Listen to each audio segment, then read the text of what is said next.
My name is Amelia, and I was 16 when this happened, a sophomore trying desperately to blend into the noisy chaos of high school. It was a Tuesday, a particularly dreary one in October, and the usual cacophony of chatter and laughter filled bus Route 7. I'd snagged my usual window seat, headphones already muffling the world, when the bus lurched to a stop. A few more kids clambered on, but it was the stillness that drew my attention. In the seat directly across the aisle, a girl I'd never seen before sat perfectly upright, her eyes wide and unblinking, fixed on some point beyond the grimy window. She was dressed in a faded, old-fashioned school uniform, a style from decades ago.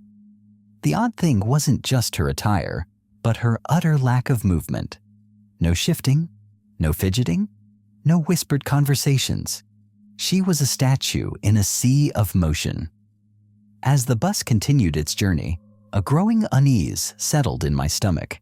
I tried to catch her eye, to see if there was any recognition, any sign of life. But her gaze remained fixed.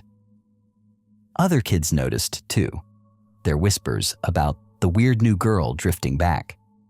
The driver, Mr. Henderson, a man who usually had a gruff but friendly word for everyone, glanced in the rearview mirror with a frown, then shook his head as if dismissing something he couldn't quite grasp. The journey felt interminably long. The usual jokes and antics seemed muted, overshadowed by the silent, unnerving presence across the aisle. As we approached my stop, I stood up, my heart pounding a little too fast. I stole one last look at the girl. Her head slowly, deliberately, turned to face me. Her eyes, a pale, almost translucent blue, seemed to bore into my soul. A shiver traced its way down my spine. I hurried off the bus, not daring to look back. The next morning, I was dreading getting on the bus.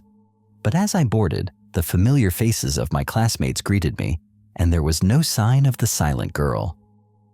Relief washed over me. Perhaps she'd just been a new student, shy and peculiar. The day passed without incident. That evening, I was helping my mom sort through old photo albums. We came across a faded black and white picture of a school group from the 1950s. And there, front row, center, was the girl from the bus, her pale blue eyes staring out from the past, her expression exactly the same as I remembered. My blood ran cold as I recognized the distinctive pattern on her uniform. It was the same one the school had phased out in the late 60s. The twist? The girl wasn't new. She was a ghost, a lingering echo of a student who had died on that very bus route, decades before I was even born.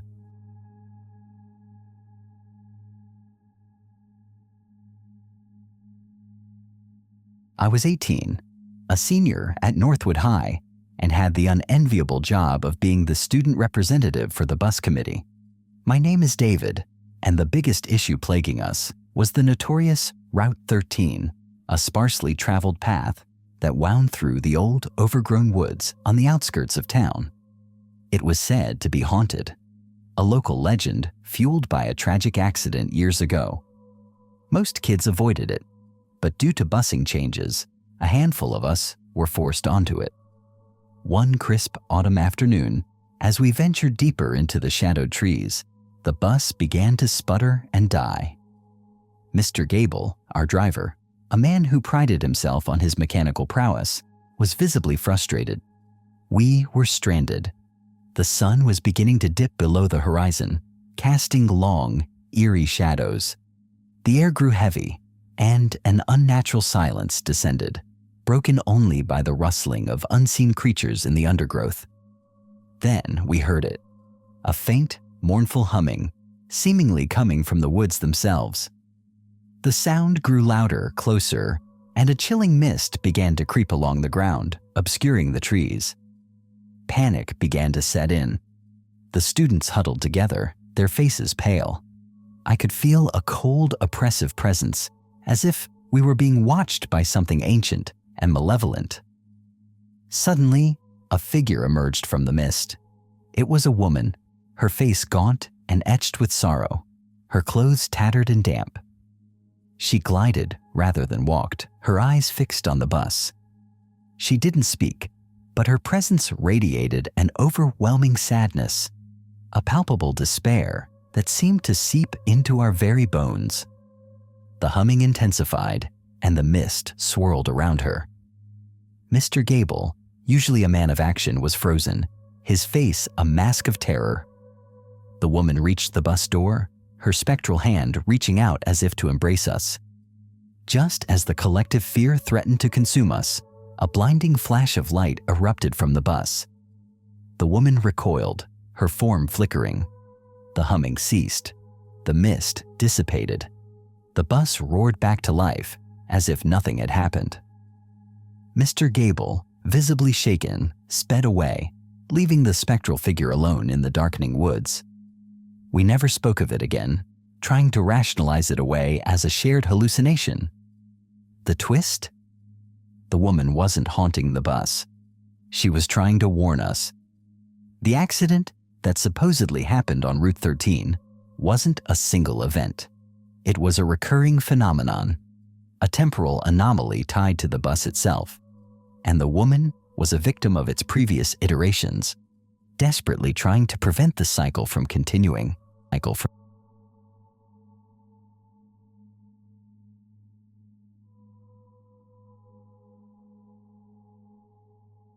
I was 14, and the year was 1998. My name is Sarah, and I was a shy, bookish kid who always found solace in the quiet corners of the school bus. My route, Bus 5B, was always a bit of a mixed bag, but generally unremarkable. One Tuesday, however, I noticed something peculiar. There was an empty seat right behind the driver that was always occupied. The student who sat there, a quiet boy named Kevin, was never late, never absent. Yet, for the past week, his seat had remained vacant. The driver, Mrs. Peterson, a kind, grandmotherly woman, seemed unconcerned, simply stating he must be sick. But Kevin wasn't just absent. He seemed to have vanished. No one in our class had seen him. No one knew where he was. The empty seat became a focal point of hushed whispers and nervous glances. The air on the bus felt different, heavier, as if a part of it was missing. One afternoon, as the bus rumbled along, I found myself staring at the empty seat, a strange compulsion to reach out and touch it. As my fingers brushed against the worn fabric, a wave of icy cold washed over me, followed by a faint, almost inaudible whisper. It was Kevin's voice, filled with a chilling plea. That night, I couldn't sleep. The whisper echoed in my mind. I felt an overwhelming sense of dread, a certainty that something was terribly wrong. The next morning, I was the first one on the bus. I sat in my usual seat, my eyes fixed on the empty one. Mrs. Peterson got in, her usual smile in place, but her eyes seemed a little unfocused. As she started the engine, I noticed something peculiar about her reflection in the rearview mirror.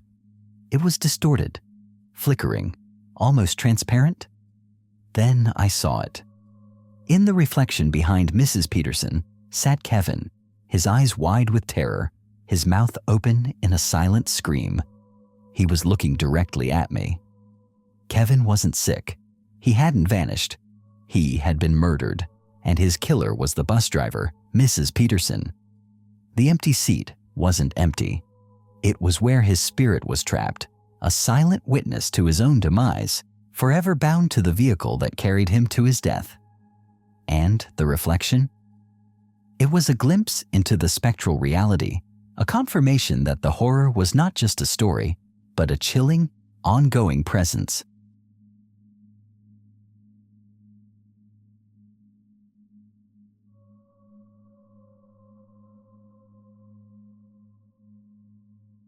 I was 17, a bit of a loner, and my name is Emily.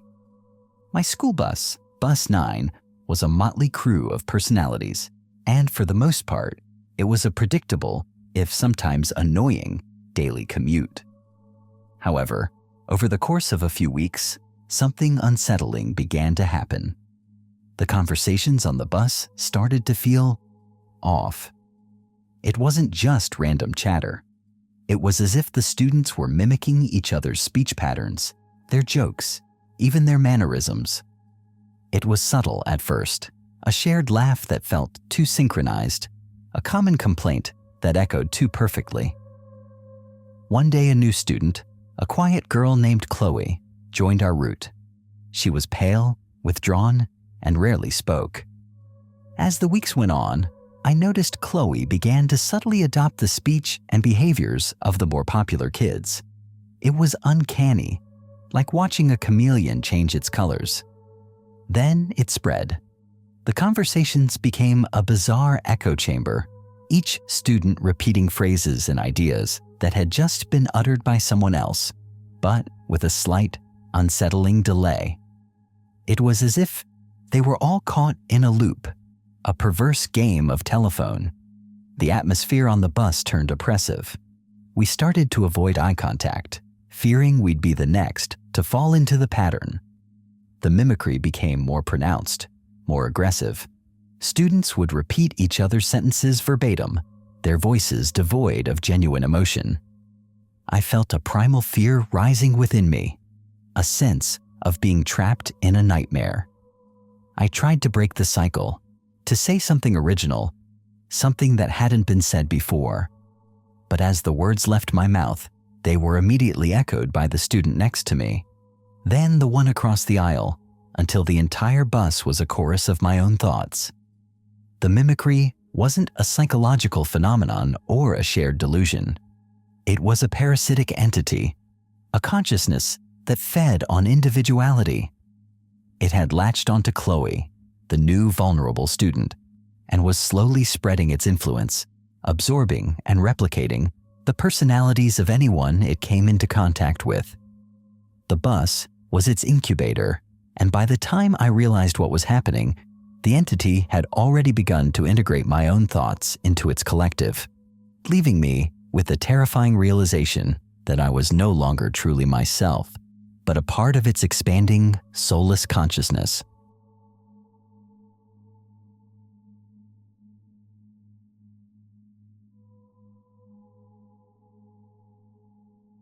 I was 16, and my name is Liam. Bus 3 was notorious for its driver, a gruff, solitary man named Mr. Silas.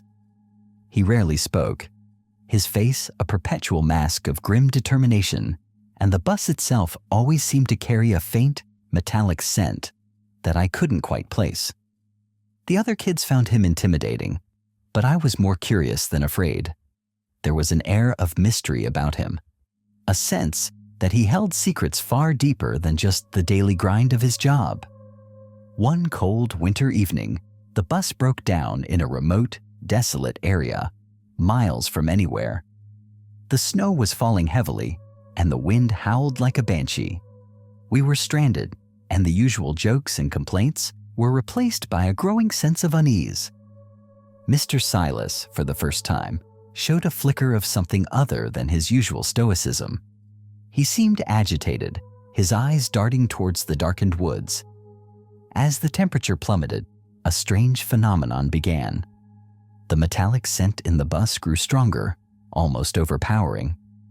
Then we heard it, a low, guttural growl coming from outside. It wasn't the sound of an animal. It was something deeper, more primal. The growling intensified, and the bus began to shake violently. Shadows danced in the headlights, contorting into monstrous shapes. Panic erupted amongst the students. Mr. Silas, however, remained strangely calm. He reached into his jacket pocket and pulled out a tarnished silver locket. He opened it, revealing a faded photograph of a woman. He whispered a name I didn't recognize, and then, in a voice that was both defiant and resigned, he said, "Not tonight. Not again." Mr. Silas wasn't just a bus driver. He was a guardian, a protector. The metallic scent was a byproduct of the ancient protective wards he carried. The accident that had supposedly happened years ago on this route wasn't an accident at all. It was a failed attempt to unleash something horrific from the woods. The entity that growled outside was the same one he had contained, and the locket was his connection to the person he had lost, the one who had made him take on this burden. He wasn't driving us to school. He was driving us away from a danger that was always lurking, a danger he was doomed to fight alone, night after night, on the desolate roads.